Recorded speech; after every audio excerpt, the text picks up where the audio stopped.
আজকের রেসিপি লাউ শাকের চাপড় ঘন্ট, যা আপনার মুখের স্বাদ ফিরিয়ে আনবেই, 100% গ্যারান্টি।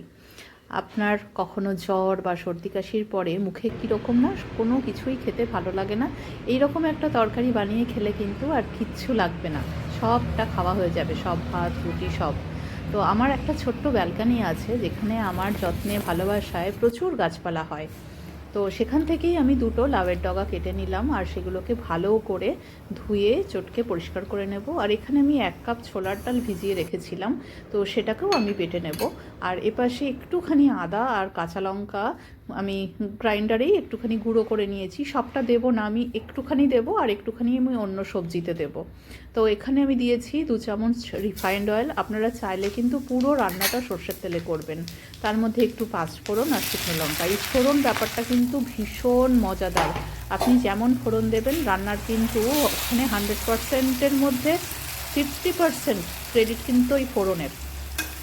তো এই ফোড়নটা দিয়ে দেওয়ার পরেই কিন্তু আমি ওই আদা কাঁচা লঙ্কা আর এপাশে ডালটা বেটে যেটা রেখেছি সেটাই কিন্তু একটুখানি দেখো খুন্তি দিয়ে ছড়িয়ে ছড়িয়ে দিলাম।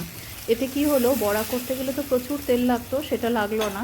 আর এই যে চাপড়ে চাপড়ে সরিয়ে দিলাম, এটার নামই চাপড় ঘন্ট।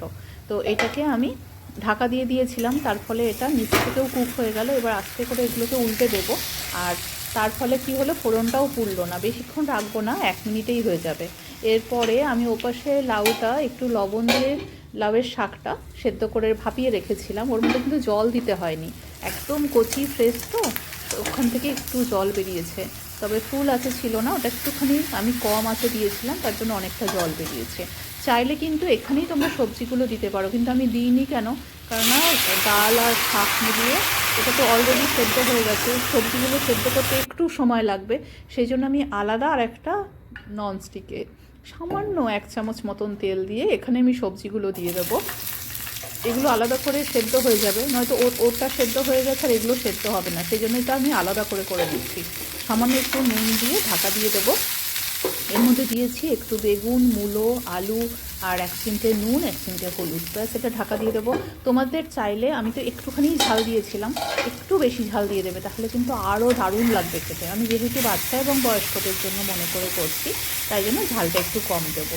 তোমরা এই একটা তরকারি দিয়েই সমস্ত ভাত খেয়ে নিতে পারবে।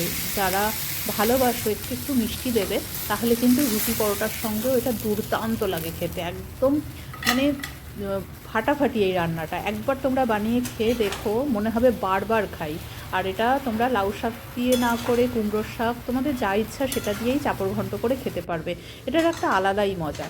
তো এই ছিল আজকের রেসিপি, আর কেমন লাগলো, আর ভালো ভালো রেসিপি পেতে অবশ্যই কিন্তু আমাকে কমেন্ট বক্সে জানাবে তোমাদের আরও কী ইচ্ছা করছে, তাহলে আমি সেই ধরনের রেসিপি দেওয়ার চেষ্টা করব। আর আমার রান্নাগুলো একটু সবার কথা ভেবে নিয়ে তেল মশলা কম থাকে, তোমরা চাইলে অবশ্যই বাড়িয়ে দিতে পারো। এবার খেয়ে দেখতে হবে কেমন হয়েছে। দারুণ। মায়ে তো কথা বলো না, ঝটপট করে খেয়ে নাও, আটকাবে।